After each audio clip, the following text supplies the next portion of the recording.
বাংলাদেশের প্রায় ২ কোটিরও বেশি মানুষ, যাদের মধ্যে আছেন সরকারি কর্মকর্তা কর্মচারী, পেনশনভোগী এবং দেশের লক্ষ লক্ষ এমপিওভুক্ত শিক্ষক কর্মচারী, তারা সবাই এখন তাকিয়ে আছেন একটি গেজেটের দিকে।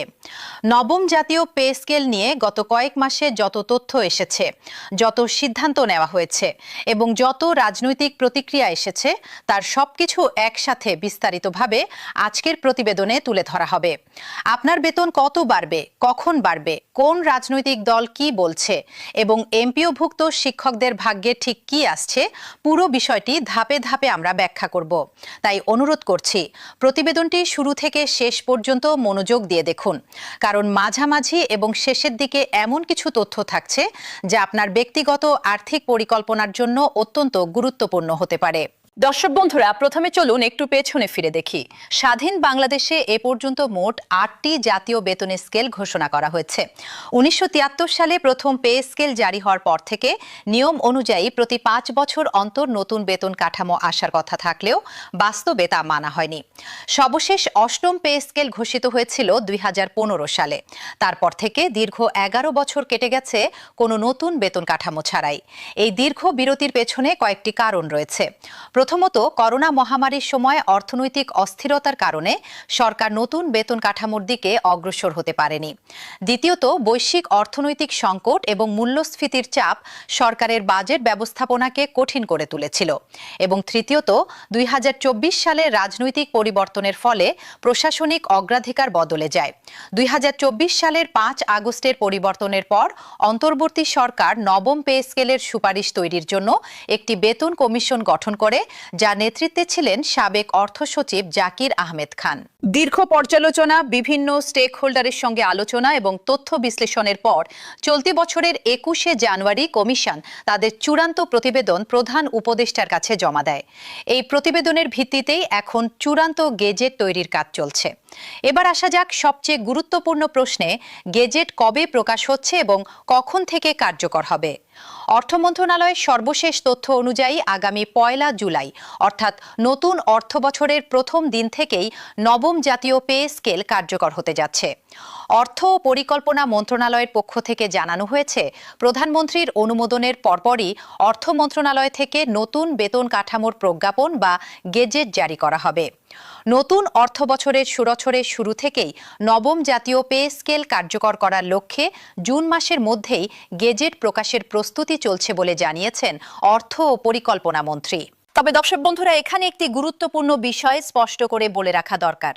সরকার সম্পূর্ণ পে কমিশনের সুপারিশ একসাথে বাস্তবায়ন করছে না, বরং ধাপে ধাপে কার্যকর করার সিদ্ধান্ত নিয়েছে। কারণ পুরো কমিশনের সুপারিশ একবারে বাস্তবায়ন করতে প্রয়োজন হবে ১ লাখ কোটি টাকার বেশি, যা একসাথে বহন করা বর্তমান অর্থনৈতিক পরিস্থিতিতে সরকারের জন্য কঠিন।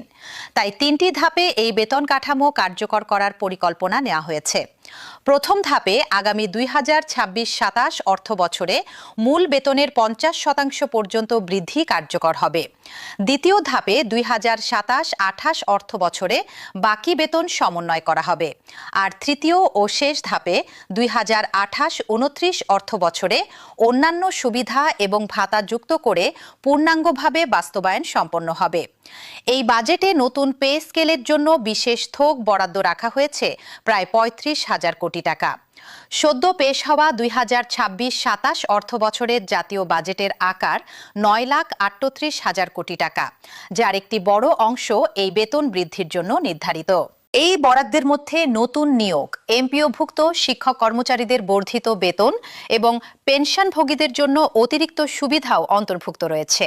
দর্শক বন্ধুরা, এবার চলুন বিস্তারিতভাবে দেখি কোন গ্রেডে বেতন কত হচ্ছে। প্রস্তাবিত কাঠামো অনুযায়ী বিদ্যমান ২০টি গ্রেড বহাল থাকছে, অর্থাৎ গ্রেড কাঠামোতে কোনো বড় পরিবর্তন আসছে না। সবচেয়ে বড় পরিবর্তন আসছে সর্বনিম্ন এবং সর্বোচ্চ বেতনের ক্ষেত্রে। ২০তম গ্রেডের সর্বনিম্ন মূল বেতন ৮,২৫০ টাকা থেকে বাড়িয়ে ২০,০০০ টাকা করার সুপারিশ করা হয়েছে। আর প্রথম গ্রেডের সর্বোচ্চ বেতন ৭৮,০০০ টাকা থেকে বাড়িয়ে ১,৬০,০০০ টাকা নির্ধারণের প্রস্তাব করা হয়েছে। এই পরিবর্তনের মধ্য দিয়ে সর্বনিম্ন এবং সর্বোচ্চ বেতনের অনুপাত আগে যেখানে ছিল ১:৯.৪, সেটি এখন কমিয়ে আনা হচ্ছে ১:৮-এ, যা বাংলাদেশের ইতিহাসে সর্বনিম্ন অনুপাত। তুলনা করলে দেখা যায় ১৯৭৩ সালে স্বাধীন বাংলাদেশের প্রথম বেতন কমিশনে এই অনুপাত ছিল ১:১৫.৪। অর্থাৎ এবারের পে স্কেলে নিচের গ্রেডের কর্মচারীদের আনুপাতিক সুবিধা আগের তুলনায় উল্লেখযোগ্যভাবে বেশি, যা বৈষম্য কমানোর একটি বড় পদক্ষেপ হিসেবে বিবেচিত হচ্ছে। আরেকটি গুরুত্বপূর্ণ পরিবর্তন হচ্ছে বিশেষ সুবিধা বা স্পেশাল বেনিফিট বাতিল প্রসঙ্গে।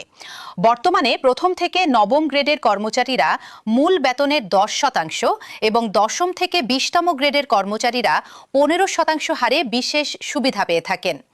নতুন পে স্কেল কার্যকর হওয়ার পর এই বিশেষ সুবিধা বাতিল হয়ে যাবে এবং সরাসরি মূল বেতনের সাথে সমন্বয় করে নতুন কাঠামো নির্ধারণ হবে। অর্থ মন্ত্রণালয় সূত্রে জানা গেছে, ষষ্ঠ গ্রেডের সহকারী অধ্যাপকদের বর্তমান মূল বেতন ৩৫,৫০০ টাকা, যা বিশেষ সুবিধা যুক্ত করলে হয় ৩৯,০৫০ টাকা। নতুন পে স্কেলে তাদের মূল বেতন হবে ৫৩,২৫০ টাকা।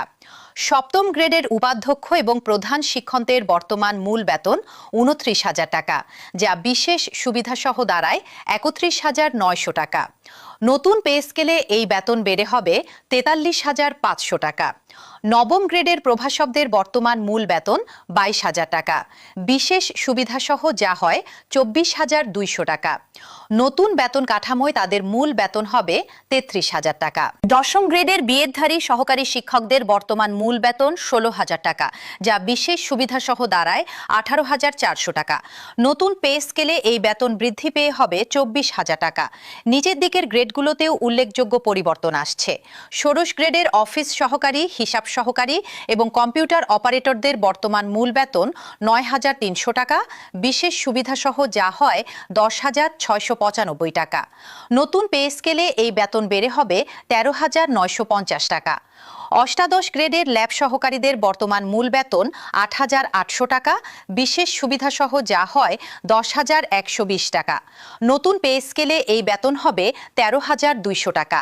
আর ২০তম গ্রেডের অফিস সহায়ক, নৈশ প্রহরী, নিরাপত্তা কর্মী, পরিচ্ছন্নতা কর্মী এবং আয়াদের বর্তমান মূল বেতন ৮,২৫০ টাকা, ১৫% বিশেষ সুবিধাসহ যা দাঁড়ায় ৯,৪৮৭ টাকা ৫০ পয়সা। নতুন পে স্কেলে তাদের মূল বেতন হবে ১২,৩৭৫ টাকা। সংশ্লিষ্টরা বলছেন, বিশেষ সুবিধা বাতিল হলেও মূল বেতন ৫০% বৃদ্ধি পাওয়ায় সরকারি কর্মচারীরা সামগ্রিকভাবে আর্থিকভাবে লাভবান হবেন। কারণ মূল বেতন বৃদ্ধি পেলে বাড়ি ভাড়া, ভাতা, চিকিৎসা ভাতা এবং অন্যান্য সুবিধার পরিমাণও স্বয়ংক্রিয়ভাবে বাড়বে, যা দীর্ঘমেয়াদে কর্মচারীদের জন্য বেশি লাভজনক হবে। তবে নতুন পে স্কেল বাস্তবায়নের ক্ষেত্রে ভাতা, ইনক্রিমেন্ট, বাড়ি ভাড়া এবং অন্যান্য সুবিধা কিভাবে সমন্বয় করা হবে সে বিষয়ে এখনো বিস্তারিত নির্দেশনা প্রকাশ করা হয়নি। অর্থ মন্ত্রণালয় বলছে, গ্যাজেট জারির পরই এই বিষয়গুলো নিয়ে পরিপত্র জারি করা হবে। দর্শক বন্ধুরা, এবার আসা যাক পেনশন প্রসঙ্গে, যা দেশের লক্ষ লক্ষ অবসরপ্রাপ্ত কর্মচারীর জন্য অত্যন্ত গুরুত্বপূর্ণ একটি বিষয়। নতুন পে স্কেলের আওতায় প্রায় ৯ লাখ পেনশনভোগীকেও অন্তর্ভুক্ত করার পরিকল্পনা রয়েছে। বিশেষ করে কম পেনশন পাওয়া অবসরপ্রাপ্ত কর্মচারীদের ক্ষেত্রে পেনশন সর্বোচ্চ ১০০% পর্যন্ত বাড়ানোর বিষয়টি বিবেচনায় রাখা হয়েছে। পেনশন গ্র্যাচুইটির হার প্রতি ১ টাকার বিপরীতে ৫০০ টাকা নির্ধারণের দাবি বহুদিন ধরেই জোরালো ছিল, যা এই পে স্কেলে অন্তর্ভুক্ত হওয়ার সম্ভাবনা রয়েছে। শতভাগ পেনশন সমর্পণকারীদের পরিবারের জন্য বিশেষ সুবিধার বিষয়টি বিবেচনায় নেওয়া হচ্ছে, যেহেতু অনেক পরিবার আগের নিয়মে শতভাগ পেনশন সমর্পণ করে এখন আর্থিক সংকটে পড়েছেন। এছাড়া বেশ কিছু নতুন ভাতার প্রস্তাবও কমিশনের প্রতিবেদনে রয়েছে। বৈশাখী ভাতা মূল বেতনের ২০% থেকে বাড়িয়ে ৫০% করার প্রস্তাব এসেছে, যা প্রতি বছর পহেলা বৈশাখের সময় কর্মচারীদের বাড়তি আর্থিক সুবিধা দেবে। সকল সরকারি কর্মচারীর জন্য বাধ্যতামূলক স্বাস্থ্য বীমা চালুর সুপারিশও করা হয়েছে, যা চিকিৎসা ব্যয়ের ক্ষেত্রে কর্মচারীদের বড় ধরনের সুরক্ষা দিতে পারে। আর বিশেষ চাহিদা সম্পন্ন সন্তানদের জন্য মাসিক ২,০০০ টাকা অতিরিক্ত ভাতার প্রস্তাবও কমিশনের প্রতিবেদনে রয়েছে, যা সামাজিক সুরক্ষার দিক থেকে একটি ইতিবাচক পদক্ষেপ হিসেবে বিবেচিত হচ্ছে। দর্শক বন্ধুরা, এবার আসি দেশের সবচেয়ে বড় পেশাজীবী শ্রেণী এমপিওভুক্ত শিক্ষক কর্মচারীদের প্রসঙ্গে।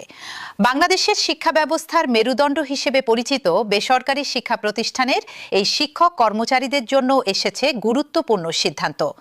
বর্তমানে বেসরকারি শিক্ষা প্রতিষ্ঠানের জনবল কাঠামো ও এমপিও নীতিমালা 2021 অনুসারে এবং জাতীয় বেতন স্কেল 2015 মোতাবেক এমপিওভুক্ত শিক্ষক কর্মচারীদের বেতন ভাতা প্রদান করা হচ্ছে।